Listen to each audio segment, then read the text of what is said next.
Moscou a averti qu'elle déclencherait un plan d'urgence si l'Ukraine utilisait des missiles longue portée fournis par l'Occident.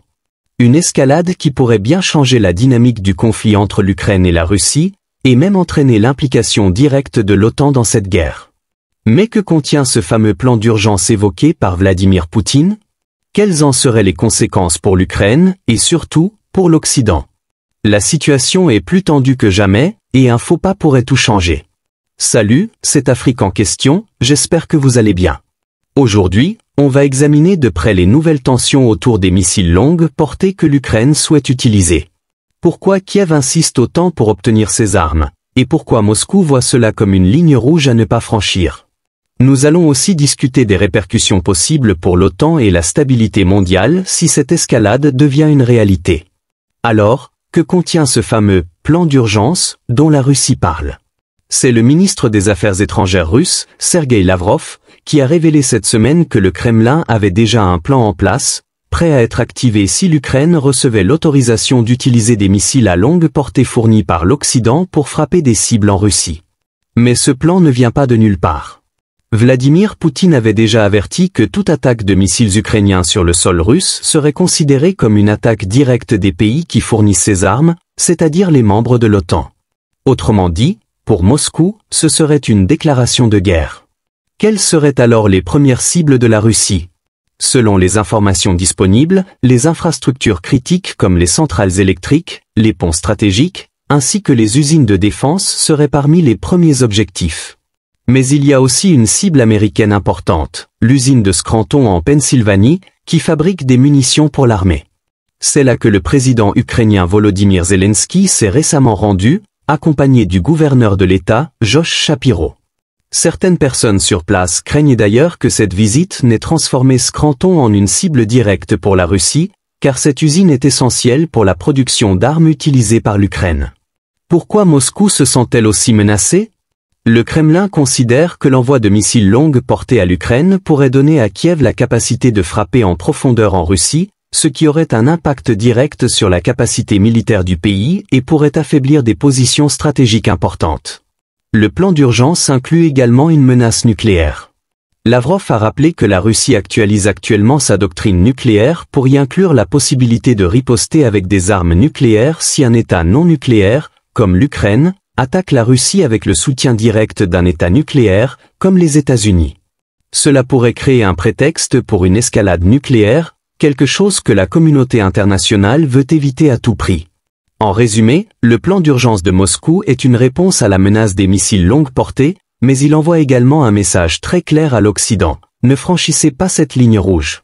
Depuis plusieurs mois, l'Ukraine ne cesse de demander à ses alliés occidentaux, notamment les États-Unis, de lever l'interdiction d'utiliser des missiles longue portée contre des cibles en Russie. Mais pourquoi ces missiles sont-ils si cruciaux pour Kiev? Et pourquoi les alliés de l'Ukraine hésitent-ils autant à leur donner le feu vert? Premièrement, ces missiles longue portée sont vus par l'Ukraine comme un atout stratégique décisif dans la guerre contre la Russie. En effet, ces armes permettraient à l'armée ukrainienne de frapper des cibles critiques au cœur même du territoire russe, bien au-delà des lignes de front actuelles. Cela inclurait des bases militaires, des infrastructures vitales comme des usines de défense, des dépôts de munitions ou encore des ponts logistiques importants pour l'effort de guerre russe. La capacité de frapper en profondeur pourrait changer l'équilibre des forces, affaiblissant considérablement la capacité militaire de Moscou à continuer la guerre et, selon l'Ukraine, pourrait même raccourcir le conflit en forçant la Russie à négocier. Le président ukrainien, Volodymyr Zelensky, l'a affirmé à plusieurs reprises, ces missiles sont essentiels pour sa stratégie de « plan de victoire ». Lors de sa visite aux États-Unis, il a plaidé auprès du président Joe Biden pour obtenir l'autorisation d'utiliser ces armes contre la Russie, espérant renverser la situation sur le champ de bataille. Cependant, cette demande soulève des inquiétudes importantes chez les alliés occidentaux, notamment au sein de l'OTAN. Bien que l'Ukraine ait reçu plusieurs types d'armes de pointe depuis le début du conflit, les États-Unis et leurs alliés restent très prudents concernant l'utilisation de ces missiles sur le territoire russe. Ils redoutent que cela ne provoque une escalade incontrôlable du conflit. Pourquoi cette réticence? Pour Washington, autoriser l'Ukraine à frapper en Russie pourrait être interprété par Moscou comme une déclaration de guerre directe de l'OTAN contre la Russie. Cela pourrait entraîner une réponse militaire dévastatrice, voire l'utilisation d'armes nucléaires tactiques par la Russie, comme l'a laissé entendre Poutine. Les responsables américains sont donc divisés. D'un côté, ils veulent soutenir l'Ukraine dans sa guerre contre la Russie. De l'autre, ils ne veulent pas franchir une ligne rouge qui pousserait la Russie à des représailles plus sévères, non seulement contre l'Ukraine, mais aussi potentiellement contre des cibles en Europe ou aux États-Unis. Le dilemme est donc évident. Jusqu'où peut-on aller sans déclencher un conflit direct entre la Russie et l'OTAN? Mais l'Ukraine continue de plaider sa cause, en accusant même parfois ses alliés d'être trop frileux dans leur soutien. Kiev attribue ses récentes défaites sur le champ de bataille à la réticence occidentale à fournir des armes plus puissantes, en particulier des missiles à longue portée. L'Ukraine considère que sans ces armes, il sera très difficile de contrer l'avancée russe et de reprendre les territoires occupés. Et puis, il y a aussi une dimension politique et psychologique. Volodymyr Zelensky sait que s'il obtient l'autorisation d'utiliser ces missiles, cela enverrait un signal très fort à la Russie, mais aussi à l'opinion publique ukrainienne et internationale. Ce serait la preuve que l'Ukraine n'est pas seule dans ce conflit et que l'Occident est prêt à aller plus loin pour l'aider à gagner cette guerre. Toutefois, les conséquences pourraient être dramatiques. Comme Lavrov l'a rappelé, si ces missiles sont utilisés pour des frappes en profondeur en Russie, le plan d'urgence de Moscou entrerait en action. Cela signifierait probablement des représailles immédiates contre des cibles occidentales, et peut-être même l'engagement de moyens nucléaires si Moscou considère que sa sécurité nationale est en jeu. En bref, l'Ukraine continue de pousser pour obtenir ses armes, convaincue qu'elle pourrait lui donner un avantage décisif dans la guerre. Mais pour l'Occident, la question est beaucoup plus délicate. Comment soutenir l'Ukraine sans provoquer une guerre totale avec la Russie? Pendant que l'Ukraine et la Russie continuent de s'affronter sur le terrain, l'OTAN, de son côté, se prépare ouvertement à un conflit direct avec Moscou. Selon le vice-ministre des Affaires étrangères russe, Alexandre Grushko, l'alliance militaire dirigée par les États-Unis a cessé de cacher qu'elle se prépare à un éventuel affrontement armé avec la Russie. Cette déclaration fait écho aux récentes manœuvres militaires organisées par l'OTAN, les plus importantes depuis la fin de la guerre froide. En effet, l'exercice Steadfast de Vendée, qui s'est déroulé de janvier à mai cette année, a rassemblé environ 90 000 soldats des 32 pays membres de l'OTAN, juste à la frontière occidentale de la Russie. Ces exercices, bien que n'ayant pas mentionné explicitement la Russie comme cible, avaient pour objectif de préparer les troupes de l'Alliance à un conflit avec un adversaire quasi-pair, ce qui dans le langage militaire désigne généralement une puissance équivalente comme la Russie. Pour la Russie, cela est perçu comme une menace directe. Le Kremlin a longtemps critiqué l'expansion de l'OTAN vers l'Est, qu'il considère comme une violation des promesses faites à l'époque de la fin de la guerre froide. Depuis la réunification allemande en 1990, Moscou dénonce régulièrement l'expansion de l'alliance militaire vers ses frontières comme une atteinte à sa sécurité nationale.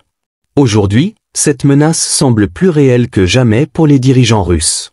L'un des points clés de cette escalade des tensions réside dans la perception que l'OTAN est prête à agir militairement. Selon Grushko, des plans de défense régionaux ont été approuvés, et des options concrètes pour des actions militaires contre la Russie sont désormais élaborées en permanence.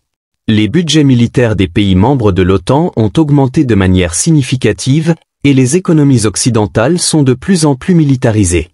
Le Kremlin accuse ainsi l'OTAN d'avoir choisi la voie de la confrontation, en refusant de dialoguer sérieusement avec Moscou. Cela renforce l'idée que le conflit ukrainien n'est pas seulement une guerre régionale, mais bien une guerre par procuration entre l'Occident, menée par les États-Unis, et la Russie. Le président russe, Vladimir Poutine, l'a d'ailleurs rappelé à plusieurs reprises. Les pays occidentaux sont prêts à se battre, jusqu'au dernier Ukrainien, pour affaiblir la Russie. Cette perception n'a fait que renforcer la position de Moscou, qui estime que sa sécurité est directement menacée par l'OTAN. Selon le Kremlin, si l'Ukraine était autorisée à frapper des cibles en Russie avec des missiles longue portée, cela constituerait une intervention directe de l'OTAN dans le conflit. Une escalade qui pourrait bien conduire à des représailles massives de la part de la Russie. En résumé, l'OTAN est désormais un acteur clé dans cette confrontation.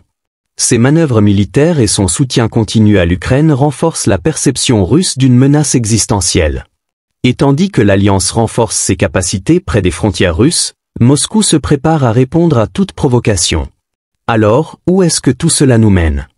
L'Ukraine continue de demander à ses alliés d'utiliser des missiles longue portée contre la Russie, tandis que Moscou prépare déjà sa riposte avec un plan d'urgence qui pourrait inclure des représailles massives, voire nucléaires. Les tensions n'ont jamais été aussi fortes, et l'équilibre fragile entre soutien occidental et escalade militaire pourrait rapidement basculer. Si l'Occident accède aux demandes de Kiev, cela pourrait signifier une nouvelle phase dans la guerre, avec des conséquences potentiellement dévastatrices pour l'Europe et même au-delà. La Russie a déjà averti que l'utilisation de ces missiles serait considérée comme une attaque de l'OTAN, ce qui soulève la question, l'Occident est-il prêt à prendre ce risque ? D'un autre côté, l'OTAN ne cache plus ses préparatifs pour un conflit avec la Russie, avec des manœuvres militaires massives et un renforcement des défenses aux frontières. Tout semble indiquer que nous sommes à un tournant. La question est donc simple, jusqu'où ira cette escalade ? Une solution diplomatique est-elle encore possible, ou sommes-nous en train de glisser vers une confrontation directe ? N'hésitez pas à partager vos réflexions dans les commentaires et abonnez-vous à la chaîne pour ne rien manquer des prochaines analyses. À bientôt!